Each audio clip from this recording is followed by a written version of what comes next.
Welcome to the Road to Redemption podcast with your host, Cam Williamson. Each week, Cam sets out to shatter the labels and stigmas associated with mental health awareness by giving life lessons and raw overviews of events happening around the world. What's up, guys? Welcome back to this episode of the Road to Redemption podcast. I'm, as always, your grateful host, Cam Williamson, and today we're going to talk about former President Donald Trump announcing yesterday his intention to run for president in 2024 and what it means for our country right now. There's a lot of stuff going on in the country. He's a complicated guy. I don't know that much about politics. Instant disclaimer, I don't follow it all that often, but I feel like he is such a polarizing figure. There are so many people that look up to him. I just see it. This is an observation. I live in the South. I live in Tennessee. And even after he lost in 2020, even after the smoke settled of election fraud claims and stuff, even after all that settled, even today, I drive around and I see a lot of Trump signs in yards, on trucks. Some say 2020, some say 2024, some say, it's all over the board. So I will say I still think that there is a support out there for former President Trump. I know, by again observation, that President Joe Biden is very unpopular. Kamala Harris, Vice President Kamala Harris, is exceedingly unpopular. But let's talk about who we're all here to discuss. Former President Donald Trump. What does it mean for us as a country that he's intending to run for president in 2024? Well, it means that, unfortunately, I think things are going to get crazy again, yeah? I think nobody really knows, again, what they would pick, what they would do. I think a lot of people are even feeling an intense pressure to just wash their hands of the entire thing, which is surrendering. You're surrendering to let the powers that we think be make their own decisions, and that could be scary for sure.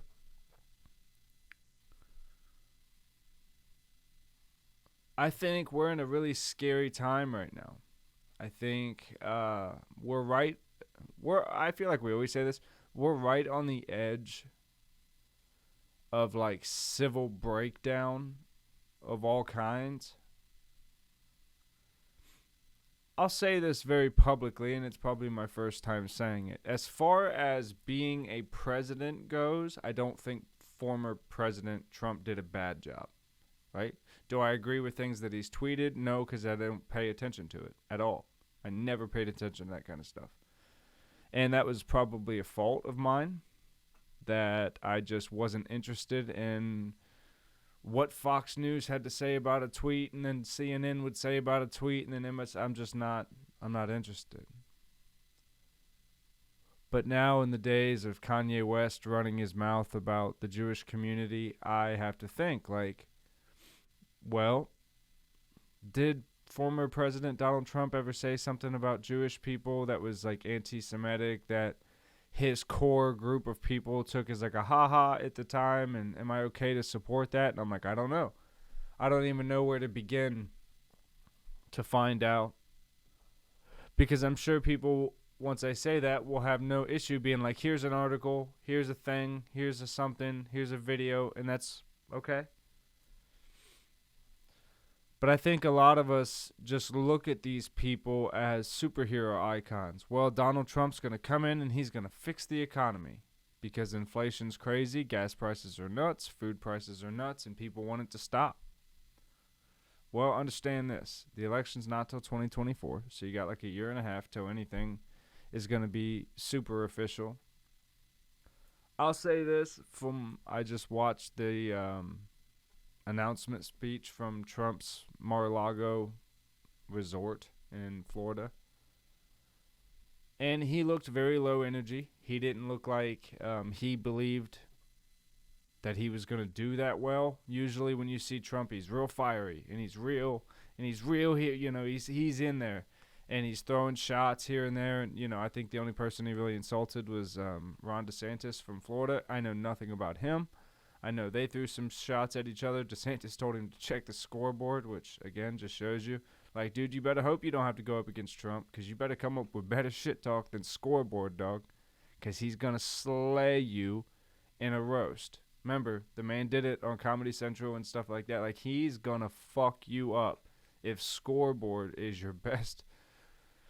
A lot of people, I don't know if the polls will reflect Trump's support this year. I think a lot of, and it's weird, the flip that has happened, where before it was all, and this is not an original idea, stand-up comedians say this, a lot of people have said this, where before it was conservative people that were like, you stand up for the flag, and God damn it, you fucking, and I'm not trying to do like a dumb southern accent, so nobody get pissed at me, it's just, I'm just doing a more conservative, stern, God damn it, fucking, this is what we're going to do, you stand up for the flag, when Kaepernick was doing all his stuff. You stand up for the flag. The president is an honorable man. And now, on the conservative party, it's more fuck the government, conspiracy theories, this kind of stuff. On the extreme side, right? Just like on the far left, they have their wild and extreme views. I think if we're smart,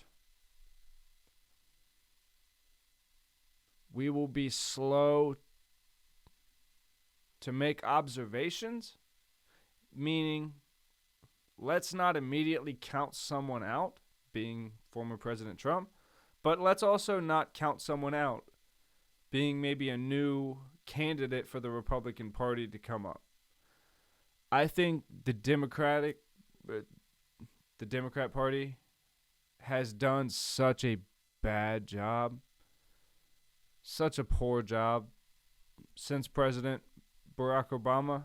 They've done such a poor job at reflecting the views of the common people in their party, and they've steered more towards the extremes, and they've left their own party feeling unheard and unrecognized. And, you know, I see videos all over TikTok of left-leaning people screaming at their phones going, Senator whatever, Senator whatever, Senator whatever, as you sit in your offices doing fucking nothing. You know, and they're getting all... That's the kind of stuff I want to talk about. Let's not do that. Let's not start bannering Trump's name on our shirts and MAGA shirts and hats and trucks and front yards. And let's not do that. Let's not do that. Let's decide that regardless of what happens over the next year and a half, we are not going to do things that are intentionally going to ensue arguments or aggressive tones with the people around us. It's a sensitive time. It's a sensitive time. The holiday times are coming up, right? Let's steer into that sort of feeling, not so much. I can already feel it, right? I can feel it starting to grow, almost like the Super Bowl's coming. People feel like, oh, here we go, buddy. Like, yeah, it's you know, and they're making it like Trump running for president is this event that they're going to go to. Like, oh, shit, get the boys ready, get the boys. And it's like, no, let's not, please. Can we fucking not? Because I think this time, even if I'm just speaking for myself, that's fine. I want to listen to what is said by everybody. And not just what did you say now, but it's very important. Like, what did you say about these topics 10 years ago if you were speaking on it? Right? Like, it's hard to ignore when someone teams up with somebody to try to gain a title when, you know, years prior they called him like a child predator and shit. That's looking at you, Kamala Harris. And it's like, you know, we see that politics is so flawed. I think we all, I don't want to say all, that's a lot, that's bad. I think there's a bit of us who enjoyed feeling like maybe former President Trump gave us a peek behind the curtain and being like, I fucking knew, I knew there was, you guys aren't being honest, you fucking assholes, okay. And I think there was a sense of that. Well, it's like, you guys don't pay your taxes. What the fuck come on, dude. You're going to get mad at me for having a poker night with my buddies? Get fucked, that kind of thing. Low level of even invested intelligence in it, where it's just like, there's a very common ground level of knowledge when it comes to this type of stuff for most people, because most people don't have the time to invest. So they see a character, an idolizing figure like Trump, and they go, that's my fucking guy. Just like they put their jerseys on for Saturday and Sunday football. That's my guys. Come on, get the woo. Here we go. And I felt that so hard the first time he ran. And then came the other side of it, where it was like, was he colluding with Russia? Was all this, and like the constant attacks on him, trying to expose him and all this stuff. And, I could just tell you he wouldn't be running for president if any of that stuff was founded, especially now. So since we're talking about collusion with Russia, Russia just fired some launches, some missiles that hit Poland. Why is that a big problem, you ask? Well, Poland is a part of NATO. So, as a NATO member and as a apparently, official Polish ally, we are expected to do something about that. Would we want President Biden at the helms if we got to go to war? Fuck no. Fuck no. Hell fucking no. Sorry for my language, Mom. Sorry if you're listening to this one. My mom doesn't like it when I swear on the show. Yeah, I would feel much more comfortable. I served in the military under President Trump for a very short time, and I'll tell you, it was all right. It was all right. It was fine. Just like it was fine under Obama. It was fine. We got the biggest pay raise we ever had under Trump, but that is a fact. But yeah, I mean, like, living conditions didn't change drastically. Like, the only thing that changed really when Obama got elected was because Michelle Obama went on like the Army food program, was like her I'm going to save the soldiers kind of thing. It was like her passion project, I guess. She just made the DFAC lines really confusing. She didn't feed anybody really healthier food. They just had healthy options. So when you went through the DFAC in a military base, if you've never been there, it looks like a really old cafeteria from like the 70s. You're going to walk through what looks like a series of insane different lines, right? You're going to see some people walking through giving cat cards, some people walking through giving papers, some regular looking scary dudes that are going to walk through and either show nothing or just barely flash a card, and then they're going to go through. You're going to have people that come through and pay. And then there's all these other lines that once you get into the cafeteria, there's like, when Michelle Obama started this, it was like an all green line. So it was like healthier options. And, you know, according to the military diet, you were supposed to have like 2 green items. You could have 1 yellow item and 1 red item, which, okay, fuck off, right? So most of us just went through the fast lane, which is burgers, fries, shit like that.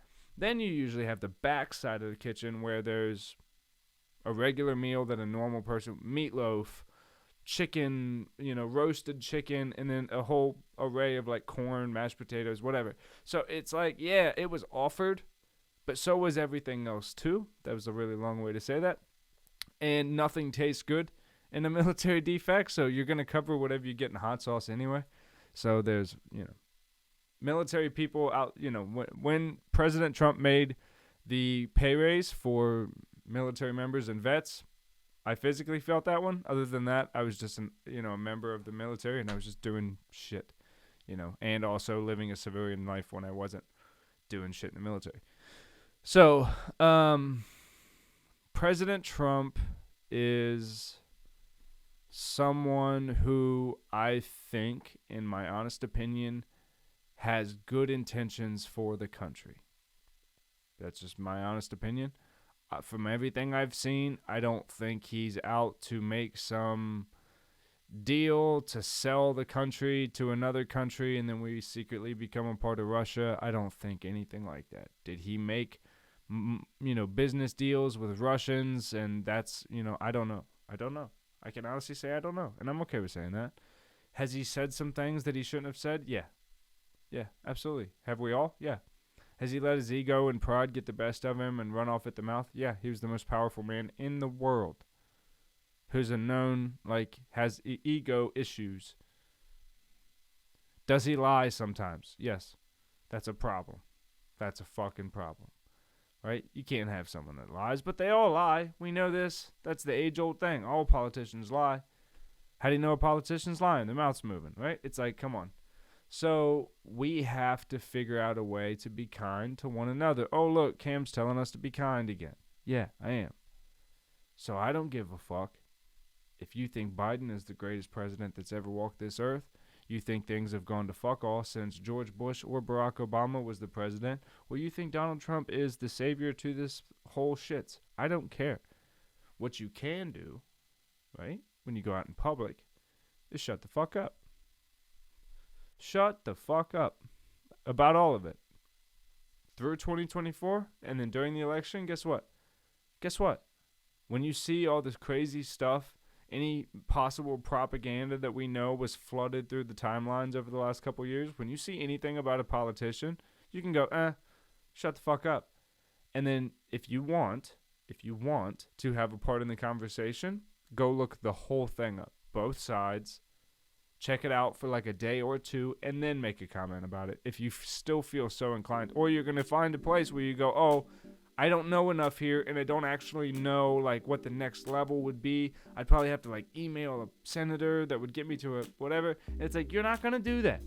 You're not going to do it. So don't start an argument with your aunt right before Thanksgiving about something that you two grew up in two totally different worlds, two totally different times. So guess what? We don't need to talk about this. We don't. Can we talk about how great things were back in the 90s? Let's do that. I could just already feel it coming. I can feel the propaganda stews a brewing. I can see the hype videos making. I can see the anti-slam videos making. I can see everything coming to light where everyone gets all fucking tensed up again. But I also think that we've learned better than that now. We've seen how destructive we can allow that stuff to become if we let it get that way. We got a long time. We got a year and a half until that presidential election. Don't let this announcement or anything he says or anything the news media outlets say get you so far outside of yourself that you forget about what's going on in your own life and the goals you have and the person that you are. Kind, generous to your community members, your neighbors, regardless of who they vote for. Yeah? I'll keep it short today. I love you guys. I'll see you in the next one.